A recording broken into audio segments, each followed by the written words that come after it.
Revelation chapter 14, verse 6 to 12.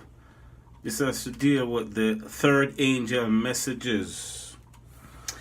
And I saw another angel fly in the midst of heaven, having the everlasting gospel to preach unto them that dwell on the earth, and to every nation, kindred, and tongue, and people, saying with a loud voice, Fear God and give glory to him, for the hour of his judgment is come, and worship him that made heaven and earth, and the sea, and the fountains of waters. And there followed another voice, saying, Babylon is fallen, that great city, because she made all nations drink of the wine of the wrath of her fornication. And the third angel followed them, saying with a loud voice, If any man worship the beast and his image, and receive his mark in his forehead or in his hand, the same shall drink of the wine of the wrath of God, which is poured out without mixture into the cup of his indignation. And he shall be tormented with fire and brimstone, in the presence of the holy angels, and in the presence of the Lamb. And the smoke of their torment ascended up forever and ever. And they have no rest day and night, who worship the beast and his image, and whosoever receiveth the mark of his name. Here is the patience of the saints. Here are they that keep the commandments of God and of the faith of Jesus Christ. Now to our book of study, The Great Controversy by Ellen G. White. And we continue in the chapter, The Impending Conflict. And then the great deceiver will persuade men that those who serve God are causing these evils. The class that have provoked the displeasure of heaven will charge all their troubles upon those whose obedience to God's commandment is a perpetual reproof to transgressors. It will be declared that men are offending God by the violation of the Sunday Sabbath, that this sin has brought calamities which will not cease until Sunday observance shall be strictly enforced, and that those who present the claims of the fourth commandment, which is the Sabbath day, thus destroying reverence for Sunday, are troublers of the people, preventing their restoration to divine favor and temporal prosperity. Thus the accusation urged of old against the servant of God will be repeated and upon grounds equally well established.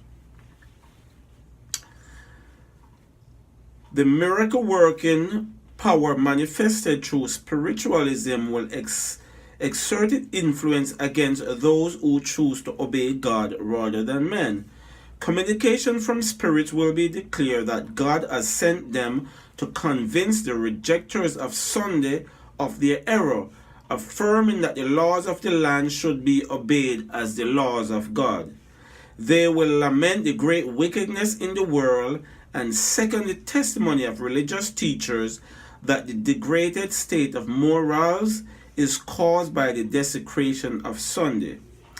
Great will be the indignation excited against all who refuse to accept their testimony. Satan's policy in this final conflict with God's people is the same that he employed in the opening of the great controversy in heaven.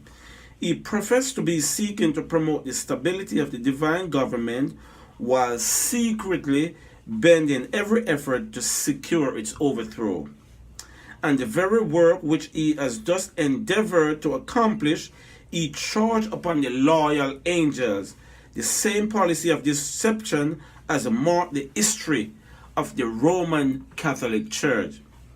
It has professed to act as the vicegerent of heaven while seeking to exalt itself above God and to change his laws. Under the rule of Rome, those who suffered the death for their fidelity to the gospel were denounced as evildoers. They were declared to be in league with Satan, and every possible means was employed to cover them with reproach, to cause them to appear in the eyes of the people and even to themselves as the vilest of criminals. So it will be now, while Satan seeks to destroy those who honor God's laws, he will cause them to be accused as lawbreakers, as men who are dishonoring God and bringing judgment upon the world. As the Protestant churches reject the clear scriptural argument in defense of God's laws, they will long to silence those whose faith they cannot overthrow by the Bible. Though they blind their own eyes to the fact, they are now adopting a course which will lead to the persecution of those who conscientiously refuse to do what the rest of the Christian world are doing and acknowledge the claims of the papal Sabbath. The dignitaries of church and state will unite to bribe, persuade, or compel all classes to honor Sunday. The lack of divine authority will be supplied by oppressive enactment. Political corruption is destroying love of justice and the regard for truth.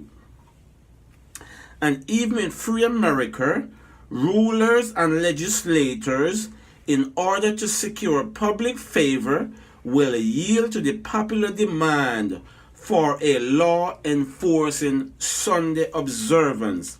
Liberty of conscience, which has cost so great a sacrifice, will no longer be respected in America. In the soon coming conflict, we shall be exemplified the prophet's word. The dragon was warred with the woman and went to make war with the remnant of her seed, which keep the commandments of God and of the testimony of Jesus Christ.